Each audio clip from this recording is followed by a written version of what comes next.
said it. not This is where Matt said to set fundamentally it. different than what he told My me. job is done. Yep. Which it might Basically, just have to press record. I know what I'm doing with You him, did? but- Oh, okay. We have 2 hours of footage. The show's not going to be 2 hours. Alright. Because I wanted to leave that blank space of he was here one moment, and then he just kind of was here another. He doesn't know how long it was. Could have been a couple hours. Could have been a couple days. Yeah. Who knows? Yeah, we'll see. I know in your backstory that you said that you pretty much stuck to the same town afterwards. I think he would have traveled a little bit, but like nothing too major. Like he's not. He stayed in that one town for a bit to get accustomed to life. To get accustomed to like what life outside of like. So. Yeah, he doesn't. He's still not fully. Yep. Yes, makes sense. But he's gotten better. Alright, well, so, I mean, we'll talk more about it outside. Because obviously, since you're going, you're like, so, here's where you're from in the world. Right. Well, like, you already told me, like, your name before, so I'm just going to tell you what you're from. Yeah, I told you the name of the town, like my village. Yeah, true. I don't know if I said the name of the... I think you did. I said the name of the village, but I don't know if I said the name of the forest. I'm pretty sure you did, but I can go back and look. It's Worst case you want to change it, that's perfectly fine. I'm fine. Okay. That's cool. It's less work for me. Fair. Yeah, sometimes I like to just get it, because as a DM I know I can take off it's this hard to come up with names all the Well, time. alright. So sometimes as a player I'll be like, especially if it's a part of the backstory, like heavily part of the backstory. I'll throw in the name of you know, what makes it is. So No, I know, she came with me. village. Because Jake had to open up the safe and I From there I kind of want to sell and whatever, and It's all good. you have to. It'll be good. This game is going to last a while.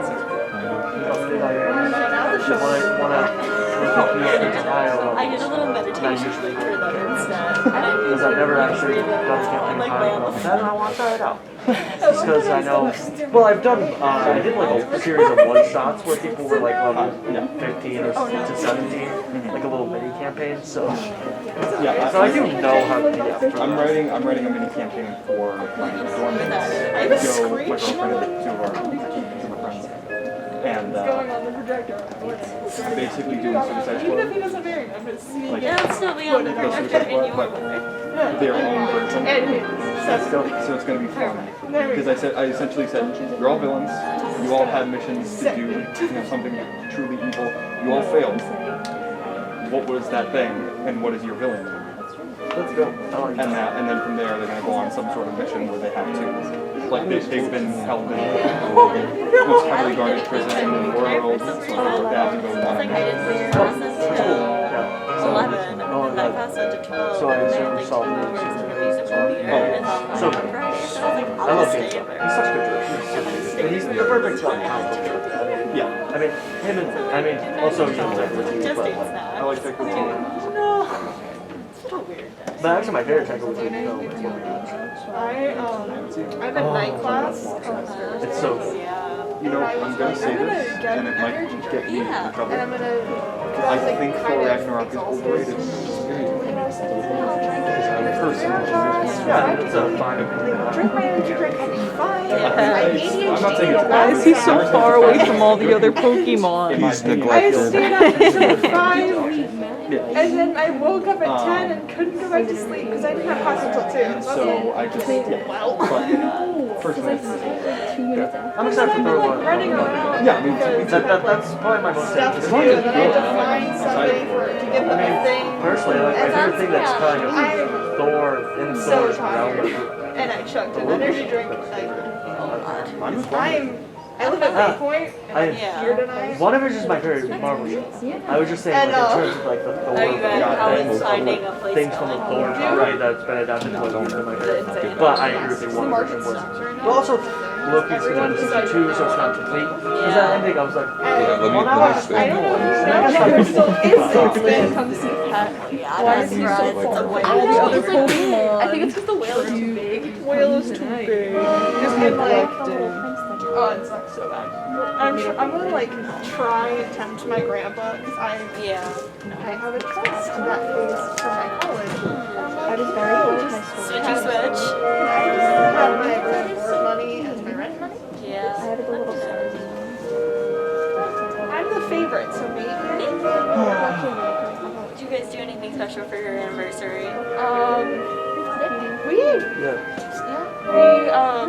just got like hung out and we went on a walk. It was really fun. It was pretty chill. Yeah, we're just chilling. He got me. I'm really like into vintage like video games because I'm a nerd. and he got me a GBA, and I've been obsessed with that. And I got that him is very cool. like a Game Boy Advance. Very sweet. Yeah, and then I got him Lord of the Rings ring. Stop, that's so cute. Yeah.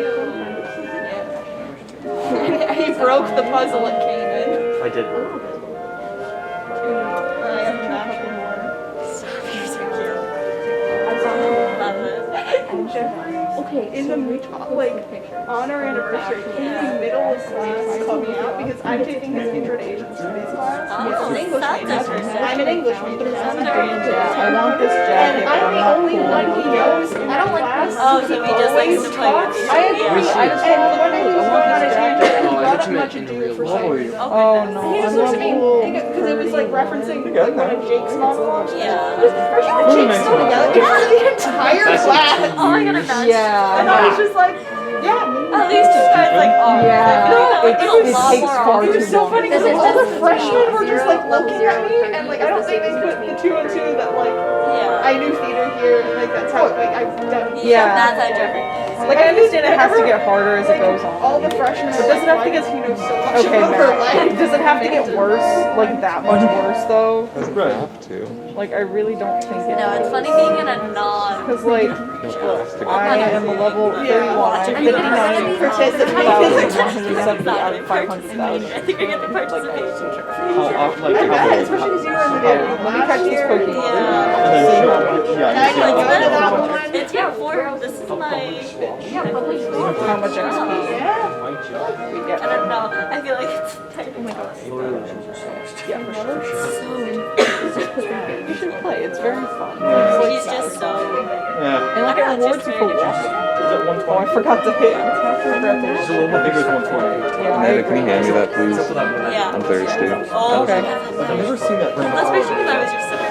I was like, there are so many better things. Like, I literally did homework that night. Like, I sat there. I was like, it's too cold. I'm not going outside. Like, my boyfriend has an It was probably about I was 120. like, I'm gonna go be a supportive girlfriend. Like, It's a I'm lot. going to You need a everything lot. else. So, I'm I was like gonna go, and then I was like, you know what? I can bring my own life. He's not just harassing you. Have fun with that. Oh, Hopefully you're not there until like which 6. Pokemon? No, we won't be. I wanted You're to put probably one in. gonna ask. Because I feel like it'll You be can lots do it if cheaper. you want. I don't care was what's more just like, I knew that Yeah. everyone here is yellow, and I saw No, that I'm the gym was actually Jerry's got it a real out. red. You're yellow. Because I So was like, still wrong. I'm yellow, and I was like, I looked at the gym and I was bound to taking it. Nah, blue solid there. It Yellow? is. I'm glad that she's cut it. We got a cool guy. His name is Spark. I'm glad that she cuts it. No, I already got my bad sound. now. So when I look at my Pokemon, I go, how good are This they? month, I'm just talking out of my hair. Oh, not so immediately Well, coming. this He's month, got a this pity. month. He's got a shiny. Yeah, he got a shiny also. I actually want to get out of here. I'm glad that Jerry doesn't have monologues. I don't know if it's like Very shiny close to dog, six. but if it is, then I just got a ridiculous percentage. Do you put Yeah. money down? No. Yeah, he's cool. Then that's Basically really like the good mission shiny. of like Yeah, I didn't. I Do haven't your put it. shiny outs go up a few. I think so. No, really. I haven't It's just put like any you of got it. money. If you put money into Versus like rides is like. I Oh, I don't really know what Spells her Silver's name with P, right? You got Yeah. Yeah. Yeah, but like She keeps sending it. in my personal experience, I like it matters to me. I care about the morals of my Pokemon. Yeah, I don't know how I got it. It just kind of opened up where I'm like, oh, it's a different color, and then I got Alright. shiny back to like response, and I'm like, It's got a nice palette. Like a lot of shiny Pokemon kind of look like yeah, a lot. Yeah, I was about to say a lot of the shiny Matt? Pokemon don't look shiny at all. Oh but wait, this one ready? looks Are you ready really for good. this? Ba-da-da-da. Are you kidding me? Now there's two. Gotta be quicker than that. Oh, you almost had it. Matt, look at that. There's two of them now. He literally. Yo. What the insister. Yeah. Faith custom pixie dust. True? Guys stealing them so that way they could. Yeah, you asked me, and I said yeah. So, yeah. It's pretty fun to just like cyberbully She people. sends me the toilet. No. What if? I've known her since I was 6, so. No. Okay. No, you haven't known your cousin since you were 6. Guys.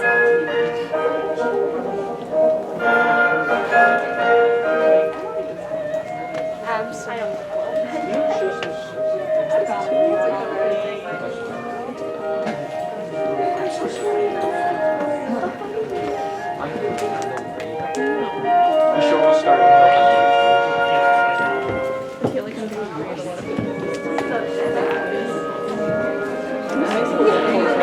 It's a big old head. Wow. Taking down the yellow thing. And to get taller. No. Fix your problems. No. How about you grow below? Just I'm stand. sorry. Did someone above the average height say something? How about shrink, little big woman, tall woman? How about shrink, perhaps? Just stand for that pretty tiny chest. Shrink, perhaps. Then we can talk. My like bio in high school was I'm taller than the average man. What's your flex? I saw that on the news a couple of years ago. It was only because there was a ring and then it was gonna stop, I think. I'm sorry. I thought someone above the national average height said something.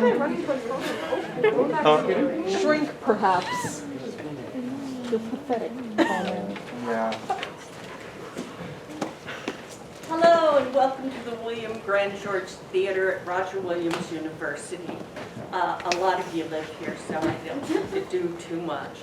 But for those of you who don't, I want you to turn off your phones so that we don't have any interference with the performance. And I'd like you to pay attention in case of emergency.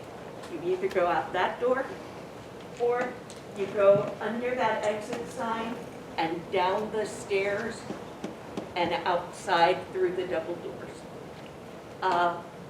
Hopefully there won't be an emergency, but you never know. So I want you to enjoy yourself. Oh, if you have any noisy candy, which almost no one ever does, chocolate's better. Have a good performance. Unwrap it now. Enjoy the show.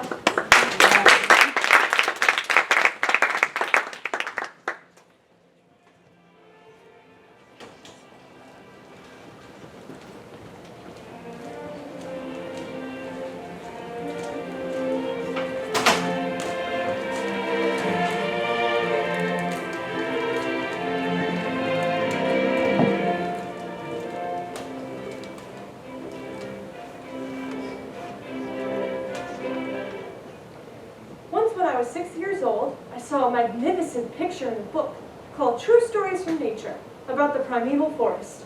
It was a picture of a boa constrictor in the act of swallowing an animal. In the book it said, boa constrictors swallow their prey whole without chewing it.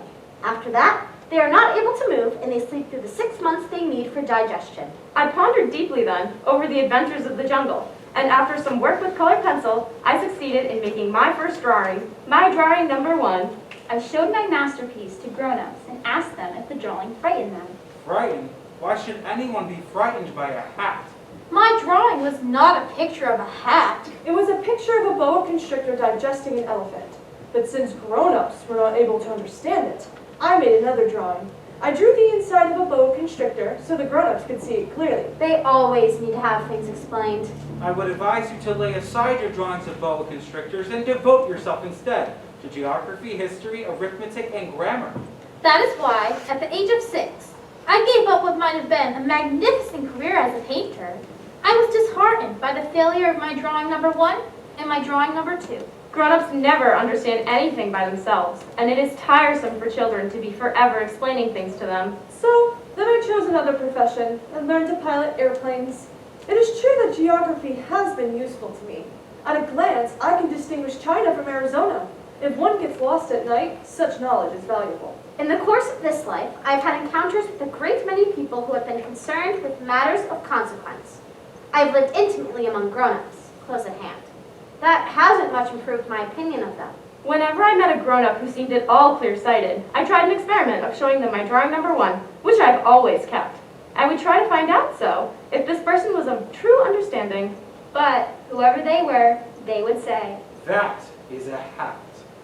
Then I would bring myself down to their level. I would talk about bridge and golf and politics and neckties.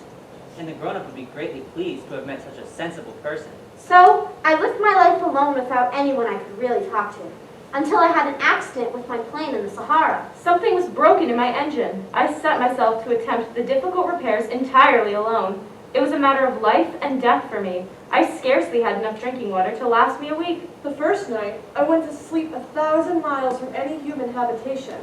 Thus you can imagine my amazement at sunrise when I was awakened by an odd little voice. If you please, draw me a sheep. What? Draw me a sheep. But what are you doing here? If you please, draw me a sheep. I don't know how to draw. That doesn't matter. Draw me a sheep. But I had never drawn a sheep. So I drew him one of the 2 pictures that I had drawn so often. No, no, no. I do not want an elephant inside of a boa constrictor. A boa constrictor is very dangerous, and an elephant is very cumbersome. Where I live, everything is small. What I need is a sheep. Draw me a sheep. No, this sheep is already very sickly. Make me another. You see for yourself that this is not a sheep. This is a ram. It has horns. This one is too old. I want a sheep that will live a long time. By this time, my patience was exhausted because I was in a hurry to take my engine apart. This is only his box. The sheep you asked for is inside. That is exactly the way I wanted it. Do you think this sheep will eat a great deal of grass? Where I live, it is very small. There will surely be enough grass. The sheep is very small. Not so small. Look, he has gone to sleep. That is how I made the acquaintance of the Little Prince. It took me a long time to learn where he came from. The Little Prince, who asked me so many questions, never seemed to hear ones I asked him. It was from words dropped by chance that slowly everything was revealed to me. What is that object? That is not an object. That is my airplane. What? You dropped from the sky? Oh, that is funny. So you too come from the sky? Which is your planet? Do you come from another planet? It is true you can't have come from very far away. My little man, where do you come from? Where do you want to take your sheep? The thing that is so good about the box you gave me is that at night he can use it as his house. That is so. And if you are good, I will give you a string and post to tie him. Tie him? What a queer idea. But if you don't tie him, he will wander off and get lost. Where do you think he will go? Anywhere? Straight ahead of him? That doesn't matter. Where I live, everything is so small. Straight ahead, nobody can go very far. I had thus learned a second fact of great importance. The planet that the Little Prince came from was barely larger than a house. I knew very well that in addition to the great planets to which we have given names, there are others, some of which are so small that we can barely see them through telescopes. When astronomers discover one of these, they give them a number, such as asteroid 325. I have serious reason to believe that the planet from which the Little Prince came is asteroid B612. This asteroid has only been seen once through a telescope. That was by a Turkish astronomer in 1909. These facts and figures were married to grown-ups. To a child, you could say, the proof that the Little Prince existed is that he was charming, that he laughed, and that he was looking for a sheep. If anyone wants a sheep, it is proof that he exists. But to a grown-up, you would have to say, the planets he came from was asteroid B612. Then they would be convinced and they would leave you in peace from their questions. They are like that.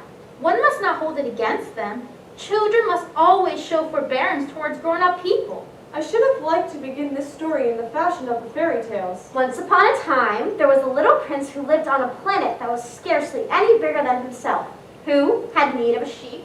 To those who understand life, that would have given a greater air of truth to my story, for I do not want anyone to hear it carelessly. I have suffered too much grief in setting down these memories. 6 years have already passed since my friend went away. If I try to describe him here, is to make sure that I shall not forget him. To forget a friend is sad. Not everyone has had a friend. And if I forget him, I may become like the grown-ups, who are no longer interested in anything but figures. In certain important details, I may make some mistakes. My friend never explained anything to me. He may have thought that I was like himself. But I, alas, do not know how to see sheep through walls of boxes. Perhaps I am a little like the grown-ups. I have had to grow old. As each day passed, I will learn something about the prince's planet, his departure and his journey. The information would come very slowly, as it might chance to flow from his thoughts. It was in this way, on the third day, that I learned about the catastrophe of the baobabs. It is true, isn't it, that sheep eat little bushes? Yes, that is true. Ah, I am glad. Then it follows that they also eat baobabs. Baobabs are not little bushes. They are trees as big as castles. Even if you took a whole herd of elephants with you, they could not eat a single baobab. Elephants? Oh, we would have to put them on top of each other. Before they grow so big, baobabs start out being little. That is strictly correct. But why do you want the sheep to eat the little baobabs? Oh, come. Indeed, as I learned, there were on the planet where the little prince lived, as on all planets, good plants and bad plants. In consequence, there were good seeds from good plants and bad seeds from bad plants. But seeds are invisible. They sleep deep in the heart of the earth's darkness, until someone among them is seized with a desire to awaken. Then this little seed will stretch itself and begin, timidly at first, to push a charming little sprig inoffensively upwards towards the sun. If it is only a sprout of radish or the sprig of a rose bush, one would let it grow wherever it might wish. But when it is a bad plant, one must destroy it as soon as possible, the very first instant that one recognizes it. Now there were some terrible seeds on the planet that was the home of the little prince, and these were the seeds of the baobab. The soil of that planet was infested with them. A baobab is something you will never be able to get rid of if you attend to it too late. It spreads over the entire planet. It bores clear through with its roots. And if the planet is too small and the baobabs are too many, they split it in pieces. It is a question of discipline. When you finish your toilet in the morning, then it is time to attend to the toilet of your planet. Just so, with the greatest care. You must see to it that you pull up regularly all the baobabs at the very first moment that they can be distinguished from the rose bushes, which they resemble so closely in their earliest youth. It is very tedious work, but very easy. You ought to make a beautiful drawing so that the children where you live can see exactly how all this is. That would be very useful to them if they were to travel someday. Sometimes there is no harm in putting off a piece of work until another day. But when it is a matter of baobabs, that always means a catastrophe. I know a planet that was inhabited by a lazy man. He neglected 3 little bushes. I do not much like to take the tone of a moralist, but the danger of the baobabs is so little understood, and such considerable risk would be run by anyone who might get lost on an asteroid, that for once I am breaking through my reserve. Children, watch out for the baobabs. My friends, like myself, have been skirting this danger for a long time without ever knowing it. Oh, little prince, bit by bit, I came to understand the secrets of your sad little life. For a long time, you had found your only entertainment in the quiet pleasure of looking at the sunset. I am very fond of sunsets. Come, let us go look at a sunset now. But we must wait. Wait? For what? For the sunset. We must wait until it is time. Oh, I am always thinking that I am at home. Everybody knows that when it's noon in the United States, the sun is setting over France. If you could fly to France in 1 minute, you can go straight into the sunset right from noon. Unfortunately, France is too far away for that. But on your tiny planet, my little prince, all you need to do is move your chair a few steps. You can see the day end and the twilight falling whenever you like. One day, I saw the sunset 44 times. You know, one loves the sunset when one is so sad. Were you so sad then? On the day of the 44 sunsets? On the 5th day, again, as always, it was thanks to the sheep, the secret of the little prince's life was revealed to me. A sheep. If it eats little bushes, does it eat flowers too? A sheep eats anything it finds in its reach. Even flowers that have thorns? Yes, even flowers that have thorns. Then the thorns, What use are they? I did not know. At that moment, I was very busy trying to unscrew a bolt that got stuck in my engine. I was very much worried, for it was becoming clear to me that the breakdown of my plane was extremely serious. And I had so little drinking water left that I had to fear the worst. The thorns. What use are they? The little prince never let go of a question once he had asked it. As for me, I was upset over that bolt. The thorns are of no use at all. Flowers have thorns just for spite. Oh! I don't believe you.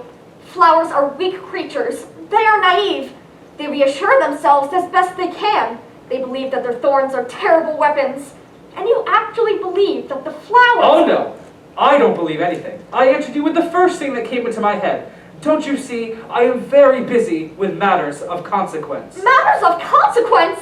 You talk just like the grown-ups. You mix everything up together. You confuse everything. I know a planet where there is a certain red-faced gentleman.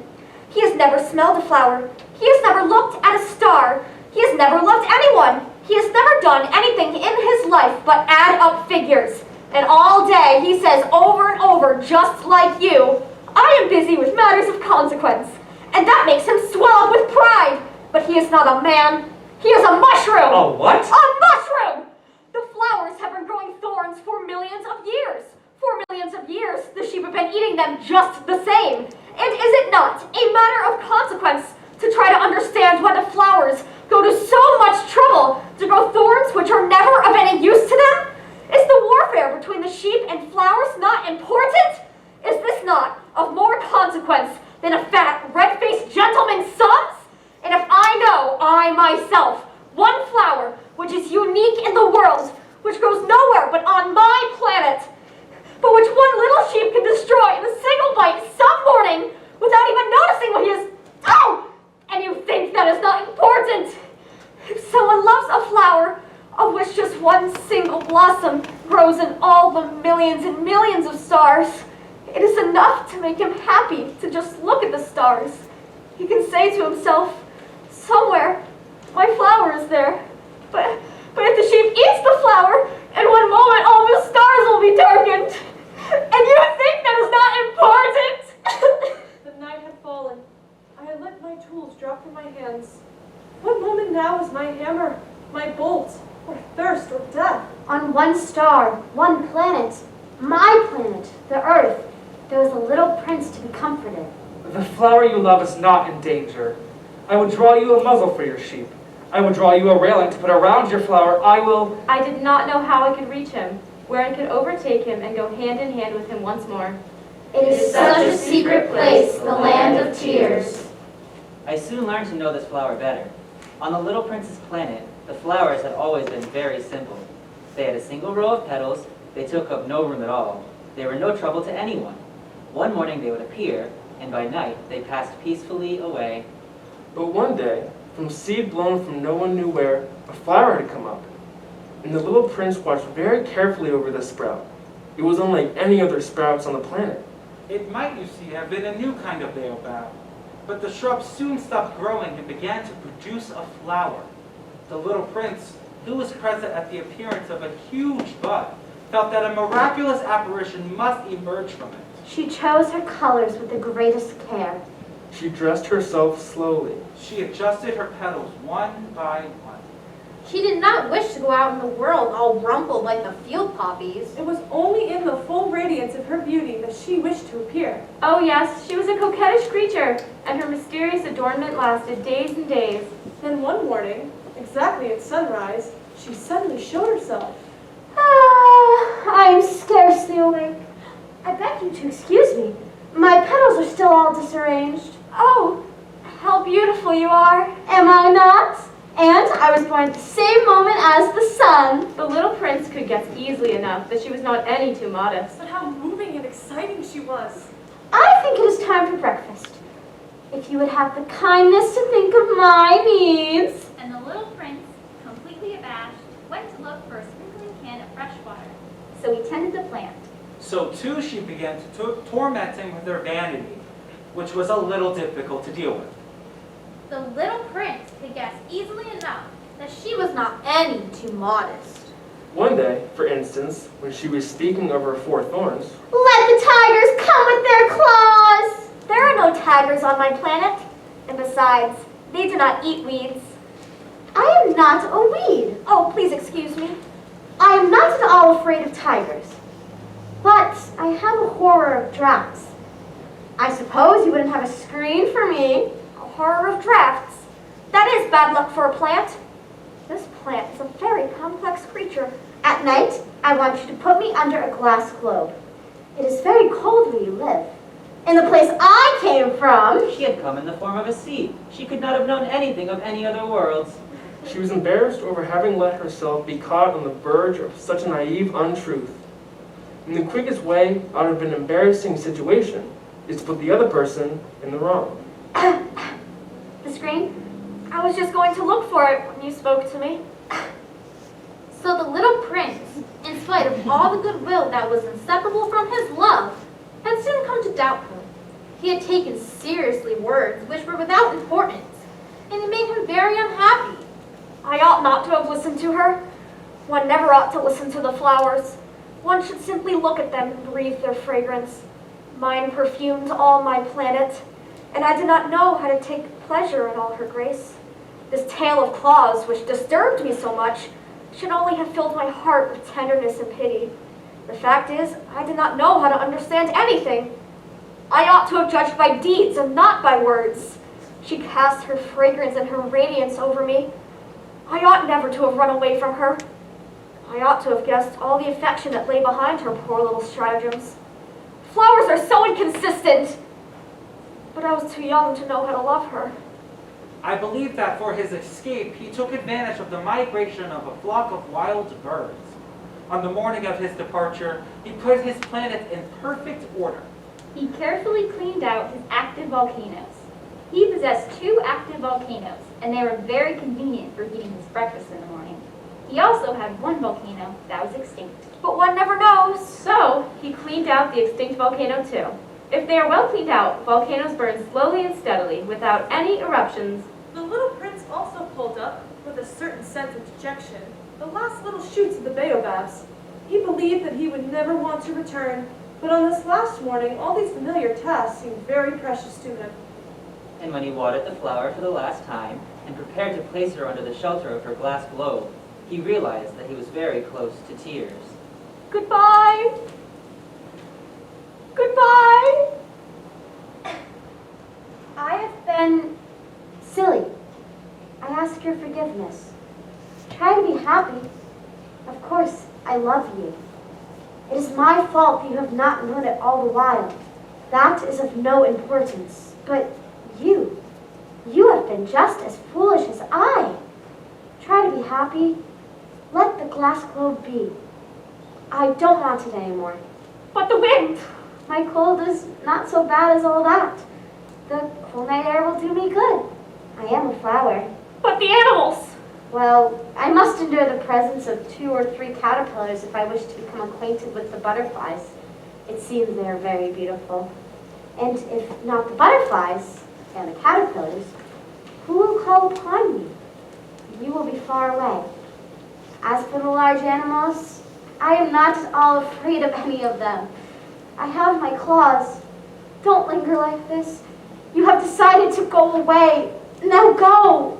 She did not want him to see her crying. She was such a proud flower. He found himself in the neighborhood of asteroids. 325, 326, 327, 328. 329. In 330, He began, therefore, by visiting them in order to add to his knowledge. The first of them was inhabited by a king, clad in royal purple and ermine. He was seated upon a throne, which was at the same time both simple and majestic. Ah, here is a subject. How could he recognize me when he has never seen me before? He did not know how the world is simplified for kings. To them, all men are subjects. Approach, so I may see you better. It is contrary to etiquette to yawn in the presence of a king. I forbid you to do so. I can't help it. I can't stop myself. I have come on a long journey, and I have had no sleep. Ah, then, I order you to yawn. It is years since I have seen anyone yawning. Yawns, to me, are objects of curiosity. Come now, yawn again! It is an order. That frightens me. I cannot anymore. Then I order you to sometimes yawn, and sometimes to What the king fundamentally insisted on was that his authority should be respected. He tolerated no disobedience. He was an absolute monarch. But, because he was a very good man, he made his orders reasonable. Sire, I beg that you will excuse my asking of you a question. I order you to ask me a question. Sire, over what do you rule? Over everything. Over everything? Over all that? Over all that. And the stars obey you? Certainly they do. They obey instantly. I do not permit insubordination. I should like to see a sunset. Do me that kindness. Order the sun to set. If I ordered a general to fly from one flower to another like a butterfly, or to write a tragic drama, or to change himself into a seabird, and if the general did not carry out the order that he had received, which one of us would be in the wrong? The general or myself? You. Exactly. One must require from each one the duty which each one can perform. Accepted authority rests first of all on reason. If you ordered your people to go and throw themselves into the sea, they'd rise up in revolution. I have the right to require obedience because my orders are reasonable. Then my sunset? You shall have your sunset, I shall command it. But, according to my science of government, I shall wait until the conditions are favorable. When will that be? That'll be about this evening, about 20 minutes to 8, and you will see how well I am obeyed. I have nothing more to do here, so I shall set out on my way again. Do not go, do not go! I'll make you minister. If your majesty wishes to be promptly obeyed, he should be able to give me a reasonable order. He should be able, for example, to order me to be gone by the end of 1 minute. It seems to me that conditions are favorable. I make you my ambassador. The grown-ups are very strange. The second planet was inhabited by a conceited man. I'm about to receive a visit from an admirer. Good morning. That is a queer hat you are wearing. It is a hat for salutes. It is to raise and salute when people acclaim me. Unfortunately, nobody at all ever passes this way. Yes? Clap your hands, one against the other. This is more entertaining than the visits to the king. And what should one do to make the hat come down? Do you really admire me very much? What does that mean, admire? To admire means that you regard me as the handsomest, the best dressed, the richest, and the most intelligent man on this planet. But you are the only man on your planet. Do me this kindness. Admire me just the same. I admire you, but what is there in that to interest you so much? The grown-ups are certainly very odd. The next planet was inhabited by a tippler. This was a very short visit, but it plunged the little prince into deep dejection. What are you doing there? I'm drinking, Why are you drinking? so that I may forget. Forget what? Forget that I am ashamed. Ashamed of what? Ashamed of drinking. The grown-ups are certainly very, very odd. The fourth planet belonged to a businessman. This man was so much occupied that he did not even raise his head at the little prince's arrival. Good morning. Your cigarette has gone out. 3 and 2 make 5. 5 and 7 make 12. 12 and 3 make 15. Good morning. 15 and 7 make 22. 22 and 6 make 28. I haven't the time to light it again. 26 and 5 make 31. That makes it 501,622,731. 500 million what? Oh, you're still here. 501 million. I can't stop. I have so much to do. I am concerned with matters of consequence. I don't amuse myself with balderdash. 2 and 5 make 7. 501 million what? During the 54 years that I have inhabited this planet, I have been disturbed only 3 times. The first time was 22 years ago, when some giddy goose fell from goodness knows where. He made the most frightful noise that resounded all over the place, and I made 4 mistakes in my addition. The second time, 11 years ago, I was disturbed by an attack of rheumatism. Don't ever get enough exercise. I have no time for loafing. The third time, well, this is it. As I was saying then, 501 million. Millions of what? Millions of those little objects which one sometimes sees in the sky. Flies? Oh no, little glittering objects. Bees?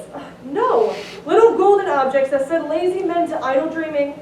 As for me, I am concerned with matters of consequence. There is no time for idle dreaming in my life. Ah, you mean the stars? Yes, that's it, the stars. And what do you do with 500 millions of stars? 501,622,731. I am concerned with matters of consequence. I am accurate. And what do you do with these stars? What do I do with them? Yes. Nothing. I own them. You own the stars? Yes.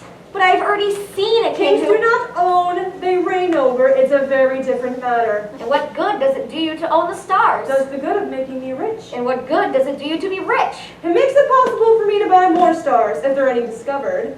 This man reasons a little like my poor tippler. How is it possible for one to own the stars? To whom do they belong? I don't know. To nobody? Then they belong to me, because I was the first person to think of it. Is that all that is necessary? Certainly. When you find a diamond that belongs to nobody, it is yours. When you discover an island that belongs to nobody, it is yours. When you get an idea before anybody else, you take out a patent on it, it is yours. So with me, I own the stars because nobody else before me ever thought of owning them. Yes, that is true. And what do you do with them? I administer them. I count them and recount them. It is difficult, but I am a man who is naturally interested in matters of consequence. If I owned a silk scarf, I could put it around my neck and take it away with me. If I owned a flower, I could pluck that flower and take it away with me. But you cannot pluck the stars from heaven. No, but I could put them in the bank. Whatever does that mean? That means I write the number of my stars on a little paper, then I put this paper in a drawer and lock it with a key. And that is all. That is enough. It is entertaining. It is rather poetic. But it is of no great consequence. I myself own a flower which I water every day. I own 3 volcanoes, which I clean out every week. For I also clean out the one that is extinct. One never know. It is of some use to my volcanoes, and it is of some use to my flower that I own them. But you are of no use to the stars. The grown-ups are certainly altogether extraordinary. The 5th planet was very strange. It was the smallest of all. There was just enough room on it for a street lamp and a lamplighter. The little prince was not able to reach any explanation of the use of a street lamp and a lamplighter somewhere in the heavens on a planet which had no people and not one house. It may well be that this man is absurd, but he is not so absurd as the king, the conceited man, the businessman, and the tippler, for at least his work has some meaning. When he lights a street lamp, it is as if he has brought one more star or flower to life. When he puts out his lamp, he sends the flower or the star to sleep. That is a beautiful occupation, and since it is beautiful, it is truly useful. Good morning. Why have you just put out your lamp? Those are the orders. Good morning. What are the orders? The orders that I put out my lamp. Good evening. But why have you just lighted it again? Those are the orders. I do not understand. There is nothing to understand. Orders are orders. Good morning. I follow a terrible profession. In the old days, it was reasonable. I put out the lamp in the morning, and in the evening I lighted it again. I had the rest of the day for relaxation and the rest of the night for sleep. And the orders have been changed since that time? Orders have not been changed. That is the tragedy. From year to year, the planet has turned more rapidly, and the orders have not been changed. Then what? Then the planet now makes a complete turn every minute, and I no longer have a single second for repose. Once every minute, I have to light my lamp and put it out. That is very funny. A day only lasts 1 minute where you live. It is not funny at all. While we have been talking together, a month has gone by. A month? Yes, a month, 30 minutes, 30 days. Good evening. You know, I can tell you a way you can rest whenever you want to. I always want to rest. It is possible for a man to be faithful and lazy at the same time. Your planet is so small that 3 strides will take you all the way around it. To be always in the sunshine, you need only walk along rather slowly. When you want to rest, you will walk, and a day will last as long as you like. That doesn't do me much good. The one thing I love in life is to sleep. Then you're unlucky. I am unlucky. Good morning.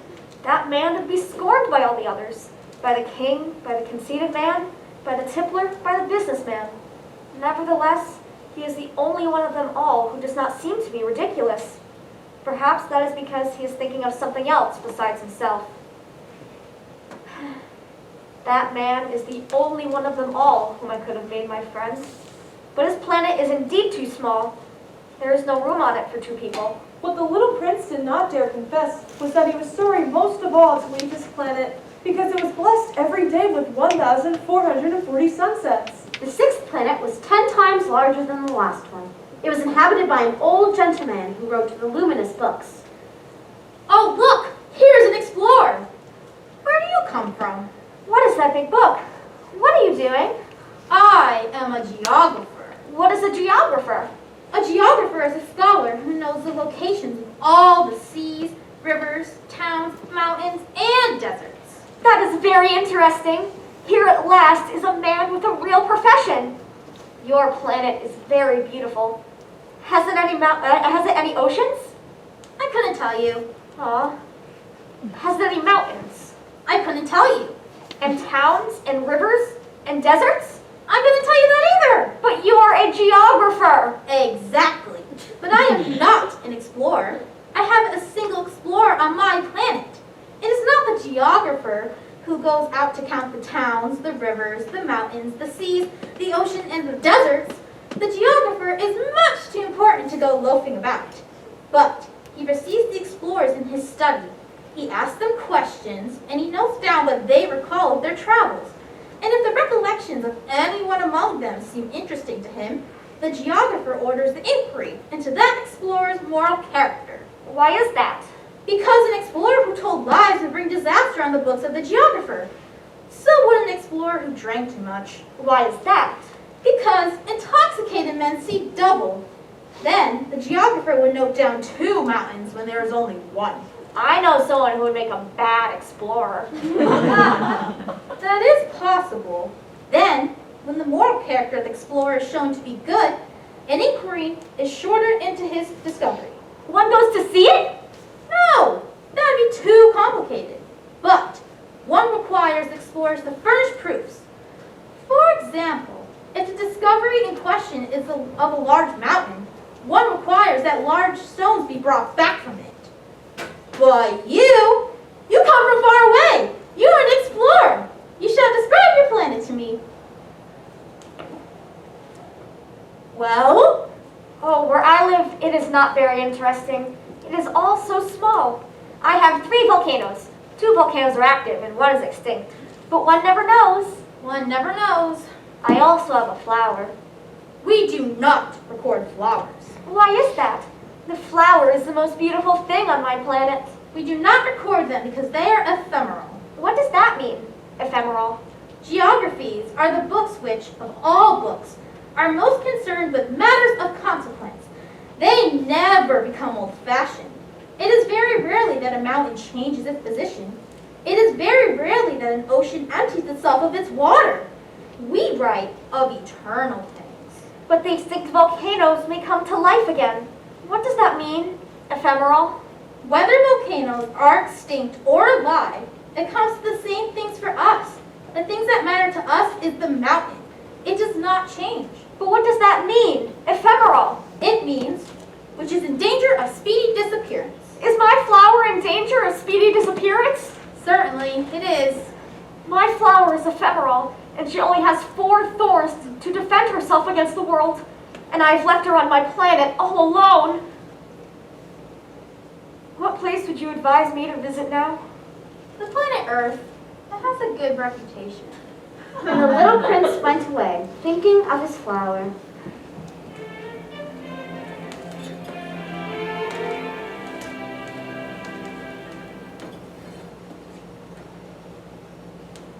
So, the 7th planet was the Earth.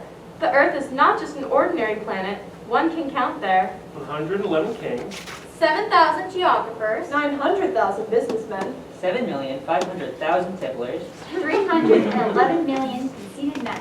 that is to say, about 7.9 billion grown-ups. To give you an idea of the size of the Earth, I will tell you that before the invention of electricity, it was necessary to maintain, over the whole of the 6 continents, a veritable army of 462,511 lamplighters, Seen from a slight distance, that would make a splendid spectacle. The movements of this army would be regulated like those of the ballet and the opera. And never would they make a mistake in the order of their entry upon the stage. It would be magnificent. Only the man who is in charge of the single lamp at the North Pole and his colleague who is responsible for the single lamp at the South Pole, only these two would live free from toil and care. They would only be busy twice a year. When one wishes to play the wit, he sometimes wanders a little from the truth. I have not been altogether honest in what I've told you about the lamplighters, and I realize I run the risk of giving a false idea of our planet to those who do not know it. Men occupy a very small place upon the earth. If the 7.9 billion inhabitants who people its surface were all to stand upright and somewhat crowded together, as they do for some big public assembly, they could easily be put into one public square 20 miles long and 20 miles wide. All humanity could be piled up on a small Pacific islet. The grown-ups, to be sure, will not believe you when you tell them that. They imagine that they fill a great deal of space. They fancy themselves as important as the baobabs. You should advise them then to make their own calculations. They adore figures, and that will please them. But do not waste your time on this extra task. It is unnecessary. You have, I know, confidence in me. When the little prince arrived on the earth, he was very much surprised to not see any people. He was beginning to be afraid he had come to the wrong planet, when a coil of gold, the color of the moonlight, flashed across the sand. Good evening. Good evening. What planet is this on which I have come down? This is the Earth. This is Africa. Oh, then there are no people on the earth? This is the desert. There are no people in the desert. The Earth is large. I wonder whether the stars are set alight in heaven so that one day each one of us may find his own again. Look at my planet! It is right there above us. But how far away it is. It is beautiful. What has brought you here? I have been having some trouble with the flower. Ah, Where are the men? It is a little lonely in the desert. it is also lonely among men. You are a funny animal.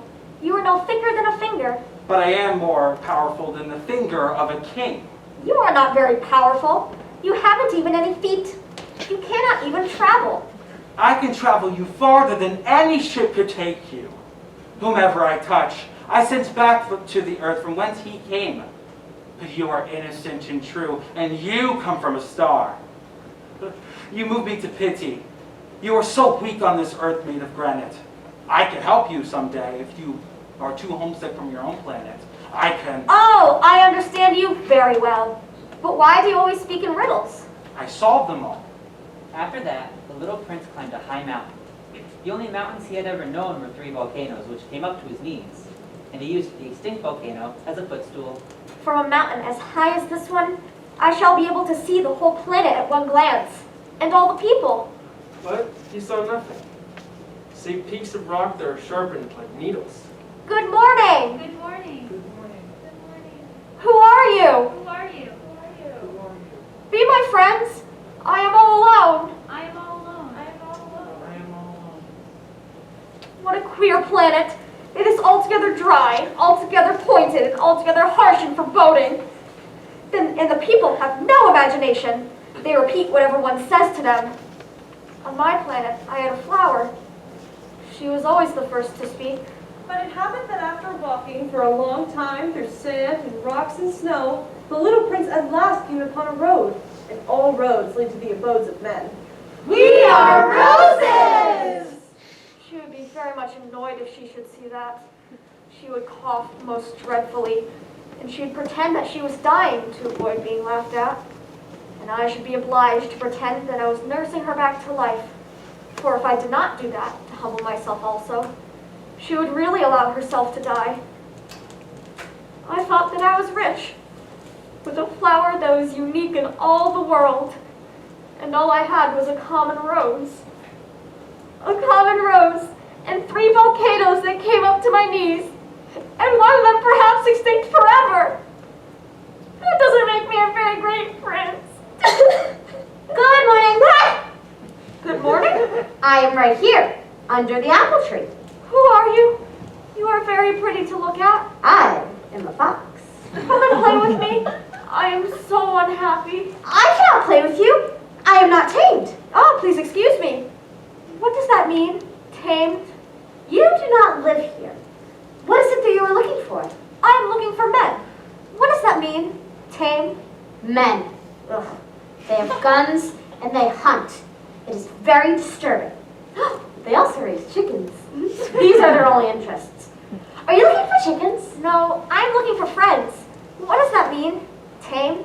It is an act too often neglected. It means to establish ties. To establish ties? Just that. To me, you are still nothing more than a little boy who is just like 100,000 other little boys. And I have no need of you. And you, on your part, have no need of me. To you, I am nothing more than a fox, like 100,000 other foxes. But if you tame me, then we shall meet each other. To me, you will be unique in all the world. To you, I shall be unique in all the world. I am beginning to understand. There is a flower. I think that she has tamed me. It is possible. On Earth, one sees all sorts of things. Oh, but this is not on the Earth. On another planet? Yes! Are there hunters on that planet? No. Oh, that is interesting. Are there chickens? No. Nothing is perfect. My life is very monotonous. I hunt chickens, men hunt me. All the chickens are just alike, and all the men are just alike. And in consequence, I am a little bored. But if you tame me, it will be as if the sun came to shine on my life. I shall know the sound of the step that will be different from all the others. Other steps send me hurrying back underneath the ground. Yours will call me, like music, out of my burrow. And then look, you see the grain fields down yonder?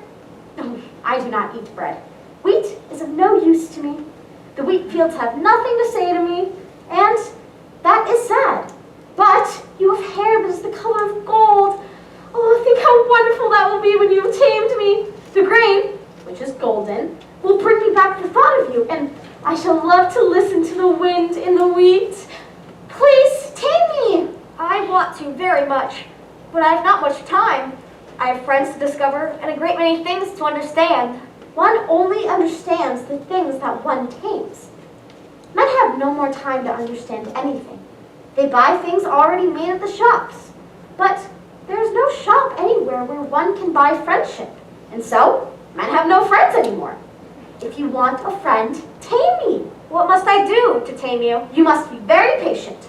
First, you will sit down at a little distance from me in the grass. I shall look at you out of the corner of my eye, and you will say nothing. Words are the source of misunderstanding. But you will sit a little closer to me every day. It would be better to come back at the same hour. If, for example, you come at 4 o'clock in the afternoon, then at 3 o'clock I shall begin to feel happy. I shall feel happier and happier as the hour advances. At 4 o'clock, I shall already be whirring and jumping about. I shall show you how happy I am. But if you come at just any time, I shall never know what hour my heart is to be ready to greet you. One must observe the proper rites. What is a rite? Those also are actions often neglected. They will make one day different from other days, 1 hour from other hours. There is a rite, for example, among my hunters. Every Thursday they dance with the village girls. So, Thursday is a wonderful day for me. I can take a walk as far as the vineyard. But if the hunters danced at just any time, every day would be like every other day, and I should never have any vacation at all. So the little prince tamed the fox, and when the hour of his departure drew near, I shall cry. It is your own fault. I never wished you any sort of harm. but you wanted me to tame you. Yes, that is so. But now you are going to cry. Yes, that is so. Then it has done you no good at all. It has done me good. Because of the color of the wheat fields. Go and look again at the roses. You will understand now that yours is unique in all the world. Then, come back and say goodbye to me, and I will make you a present of a secret. You are not at all like my rose. As yet, you are nothing. No one has tamed you, and you have tamed no one. You were like my fox when I first knew him. He was only a fox like 100,000 other foxes. But I have made him my friend, and now he is unique in all the world. You are beautiful, but you are empty. One could not die for you. To be sure, an ordinary passerby would think that my rose looked just like you, the rose that belongs to me. But in herself alone, she is more important than all the hundreds of you other roses, because it is she that I have watered, because it is she that I have put under the glass globe, because it is she that I have sheltered behind the screen, because it was for her that I killed the caterpillars, except for the 2 or 3 that we saved to become butterflies, because it is she that I have listened to when she grumbled or boasted, or even sometimes when she said nothing, because she is my rose. Goodbye. Goodbye. And now, here is my secret. A very simple secret. It is only with the heart that one can see rightly. What is essential is invisible to the eye. What is essential is invisible to the eye. It is the time you have wasted for your rose that makes your rose so important. It is the time I have wasted for my rose. Men have forgotten this truth, but you must not forget it. You become responsible forever for what you have tamed. You are responsible for your rose. I am responsible for my rose. Good morning. Good morning. Why are you selling those? Because they save a tremendous amount of time. These pills were invented to quench thirst. You need only swallow 1 pill a week, and you will feel no need of anything to drink. Computations have been made by experts. With these pills, you save 53 minutes in every week. And what should I do with those 53 minutes? Anything you like. As for me, if I had 53 minutes to spend as I liked, I should walk at my leisure toward a spring of fresh water. It was now the 8th day since I had my accident in the desert, and I had listened to the story of the merchant as I was drinking the last drop of my water supply. Ah, these memories of yours are very charming, but I have not yet succeeded in repairing my plane. I have nothing more to drink, and I too should be very happy if I could walk at my leisure toward a spring of fresh water. My friend the fox. My dear little man, this is no longer a matter that has anything to do with the fox. Why not? Because I'm about to die of thirst. It is a good thing to have had a friend, even if one is about to die. I, for instance, am very glad to have had a fox as a friend. He has no way of guessing the danger. He has never been either hungry or thirsty. A little sunshine is all he needs. I am thirsty too. Let us look for a well. It is absurd to look for a well, at random, in the immensity of the desert. But nevertheless, we started walking. When we had trudged along for several hours in silence, the darkness fell, and the stars began to come out. Thirst had made me a little feverish, and I looked at them as if I were in a dream. Then you are thirsty too? Water may also be good for the heart.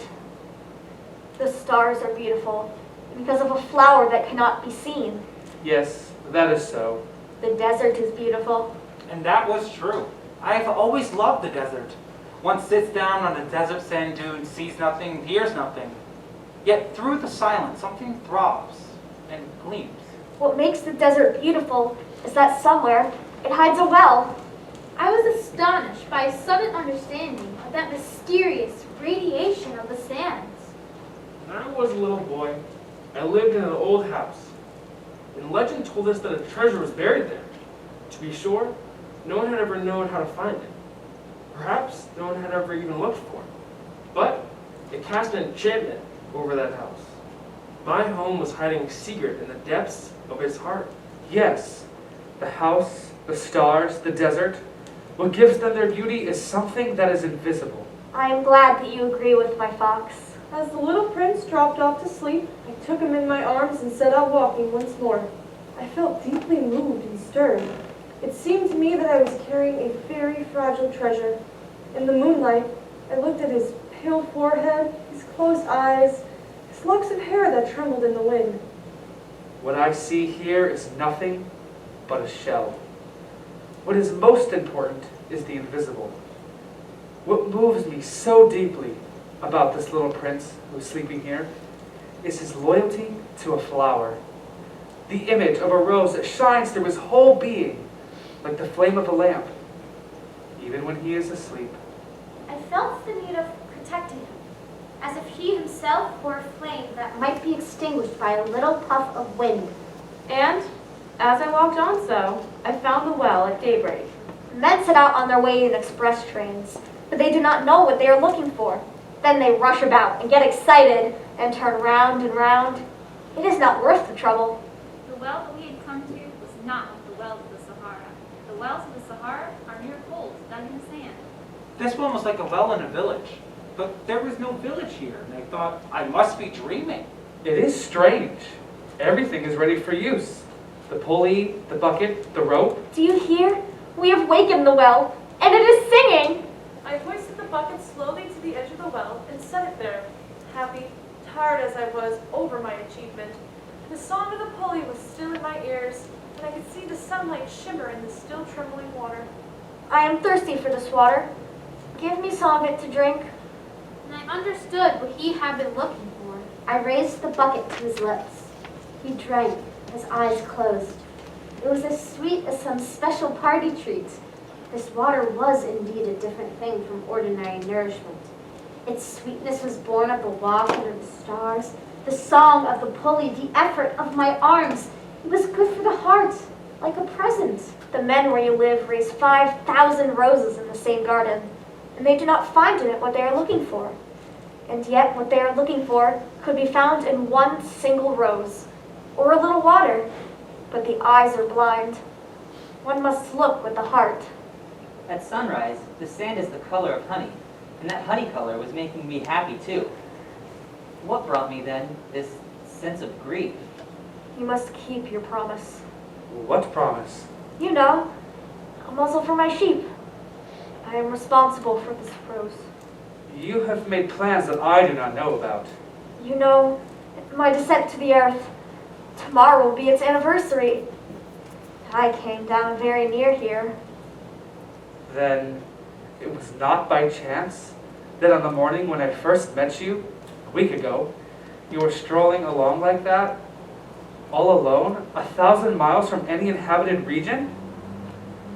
You were on your way back to the place where you landed? Perhaps it was because of the anniversary. I am a little frightened. Now you must work. You must return to your engine. I will be waiting for you here. Come back tomorrow evening. I remembered the fox. One runs the risk of weeping a little if one lets himself be tamed. Beside the well, there was a ruin of an old stone wall. When I came from my work the next evening, I saw from some distance away my little prince sitting on top of this wall with his feet dangling. Then you don't remember. This is not the exact spot. Yes, it is the right day, but this is not the place. Exactly. You will see where my track begins in the sand. You have nothing to do but wait for me there. I shall be there tonight. You have good poison? You are sure that it will not make me suffer too long? Now go away. I want to get down from this wall. I dropped my eyes to the foot of the wall. There before me, facing the little prince, was one of those yellow snakes that take just 30 seconds to bring your life to an end. Even as I was digging into my pocket to get out my revolver, the snake, at the noise I made, let himself flow easily across the sand, like the dying spray of a fountain, and, in no apparent hurry, disappeared, with a light metallic sound among the stones. What does this mean? Why are you talking with snakes? I'm glad that you have found what was the matter with your engine. Now you can go home. How do you know about that? I too am going home today. It is much farther. It is much more difficult. I have your sheep, and I have the sheep's box, and I have the muzzle. Dear little man, you are afraid. I shall be much more afraid this evening. Little man, I want to hear you laugh again. Tonight, it will be a year. My star then can be found right above the place where I came to the earth a year ago. Little man, tell me that it is only a bad dream. This affair of the snake and the meeting place and the star. The thing that is important is the thing that is not seen. Yes, I know. It is just as it is with the flower. If you love a flower that lives on a star, it is sweet to look at the sky at night. All the stars are abloom with flowers. Yes, I know. It is just as it is with the water. Because of the pulley and the rope, what you gave me to drink was like music. You remember how good it was? Yes, I know. And at night, you will look up at the stars. Where I live, everything is so small that I cannot show you where my star is to be found. It is better like that. My star will be just one of the stars for you. And so you will love to watch all the stars in the heavens. They will all be your friends. And besides, I'm going to make you a present. Ah, little prince, dear little prince, I love to hear that laughter. That is my present. Just that. It will be as it was when we drank the water. What are you trying to say? All men have the stars, but they are not the same things for different people. For some, who are travelers, the stars are guides. For others, they are no more than little lights in the sky. For others, who are scholars, they are problems. For my businessman, they were wealth. But all these stars are silent. You alone, will have the stars as no one else has them. In one of the stars, I shall be living. In one of them, I shall be laughing. And so, it will be as if all the stars were laughing when you look up at the sky. You, only you, will have stars that can laugh. And when your sorrow is comforted, time soothes all sorrows. You will be content that you have known me. You will always be my friend. You will want to laugh with me. And you will sometimes open your windows, so for that pleasure. And your friends will be properly astonished to see you. And your friends will be properly astonished to see you laughing as you look up at the sky. Then you will say to them, yes, the stars always make me laugh. And they will think you are crazy. It will be an awfully shabby trick that I have played on you. It will be as if, in place of the stars, I had given you a great number of little bells that knew how to laugh. Tonight, do not come. I shall not leave you. I shall look as if I were suffering. I shall look a little as if I were dying. It is like that. Do not come to see that. It is not worth the trouble. I shall not leave you. I tell you, it is also because of the snake. He must not bite you. Snakes, they are malicious creatures. This one might bite you just for fun. I shall not leave you. It is true that they have no more poison for a second bite. That night, I did not see him set out on his way. He got away from me without making a sound. When I succeeded in catching up with him, he was walking along with a quick and resolute step. Ah, you are there. It was wrong of you to come. You will suffer. I shall look as if I were dead, and that will not be true. You understand. It is too far. I cannot carry this body with me. It is too heavy. But it will be like an old abandoned shell. There is nothing sad about old shells. It will be very nice. I too shall look at the stars. All the stars will be wells with a rusty pulley. All the stars will pour out fresh water for me to drink. That will be so amusing! You will have 500 million little bells, and I shall have 500 million springs of fresh water. Here it is. Let me go on by myself. You know my flower. I am responsible for her. She is so weak. She is so naive. She has 4 thorns of no use at all to protect herself against the world. Here and there now. That is all. There was nothing there but a flash of yellow close to his ankle. He remained motionless for an instant. He did not cry out. He fell as gentle as a tree falls. There was not even any sound because of the sand. And now 6 years have already gone by. I have never yet told this story.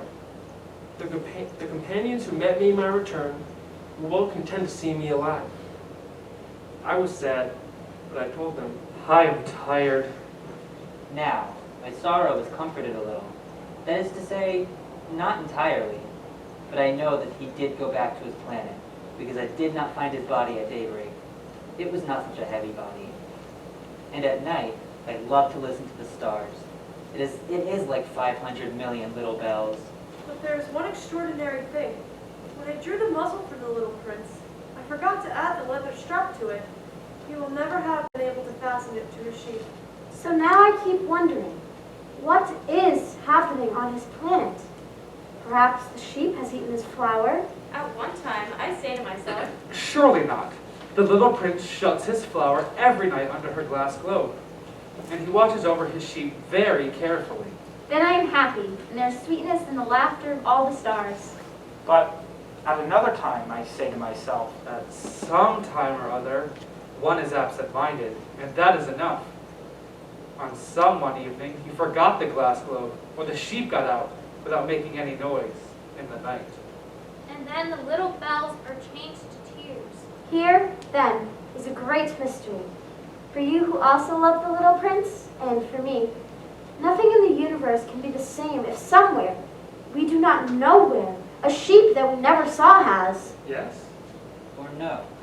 eaten a rose. Look up at the sky. Ask yourselves. is it yes or no? Has the sheep eaten the flower? And you will see how everything changes. And no grown-up will ever understand that this is a matter of so much importance. One more thing. This is, to me, the loveliest and saddest landscape in the world. It is here that the little prince appeared on earth and disappeared. Look at it carefully, so that you will be sure to recognize it in case you travel someday to the African desert. And if you should come upon the spot, please do not hurry on. Wait for a time, exactly under this star. Then, if a little man appears who has golden hair, and who refuses to answer questions, you will know who he is. If that should happen, please comfort me. Send me word that he has come back.